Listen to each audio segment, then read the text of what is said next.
ভাৰত এখন বিশাল জনসংখ্যাৰ দেশ, কিন্তু সকলো ভাৰতীয় সমান সন্মান পোৱা যায় নেকি? নৰ্থ ইষ্টৰ মানুহে বহুত দিন ধৰি নিজৰ পৰিচয় প্ৰতিপন্ন কৰিবলৈ বাধ্য হৈছে।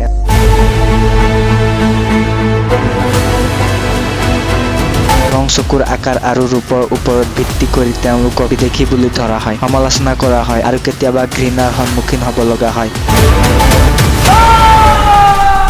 সামাজিক মাধ্যমত এতিয়া এজন যুৱকৰ মৃত্যুৰ পিছত তেওঁলোকৰ মাজত এক প্ৰচণ্ড ৰাগ আৰু প্ৰতিবাদ উদ্ভৱ হৈছে। মই চীনা নহয়, মই ভাৰতীয়। এই বাক্যই নৰ্থ ইষ্টৰ মানুহৰ ব্যথা আৰু সন্মানৰ দাবীক প্ৰকাশ কৰিছে। আমাৰ দেশৰ উত্তৰ পূবৰ ছাত্ৰ সমাজ আৰু সামাজিক মাধ্যমত এই সময়ত সকলোতকৈ বেছি আলোচনাৰ মাজত আছে এঞ্জেল চকমাৰ নৃশংস মৃত্যুৰ ঘটনা। এঞ্জেল চকমা আছিল 24 বছৰীয়া MBA কৰা ছাত্ৰ, যিয়ে তৃতীয় সপ্তাহমান আগেয়ে দেহৰাদুনত এটি নৃশংস আক্ৰমণৰ চিকাৰ হৈছিল। ঘটনাটো অসহ্য। 9 ডিচেম্বৰ তাৰিখে এঞ্জেল আৰু তেওঁৰ ভাইটি মাৰ্কেটত সামগ্ৰী ক্ৰয় কৰি থাকোতে কিছুমান লোকৰ আগত কথোপকথনত নিজৰ সৈতে অপমানজনক মন্তব্য আৰু সম্ভাৱিত নৃশংস ভাষাৰ ব্যৱহাৰ হয়। যেতিয়া এঞ্জেলে সেই অপমানৰ অসন্মানৰ বিৰুদ্ধে প্ৰতিবাদ কৰে, তেতিয়া তেওঁলোকৰ সৈতে সংঘৰ্ষ হয় আৰু এঞ্জেলক ছুৰী আৰু বিভিন্ন বস্তুৰে আক্ৰমণ কৰা হয়। এঞ্জেলক দেহৰাদুনৰ চিকিৎসালয় লৈ যোৱা হয়, কিন্তু গম্ভীৰ আঘাতৰ বাবে তেওঁৰ 17 দিনৰ পিছত ডিচেম্বৰৰ 26 তাৰিখে মৃত্যু ঘটে। এই ঘটনাই উত্তৰ পূবত আৰু সমগ্ৰ বিশ্বজুৰি বেজাৰ সৃষ্টি কৰিছে। উত্তৰ পূবৰ বিভিন্ন ছাত্ৰ সংগঠন, ৰাজনৈতিক নেতা আৰু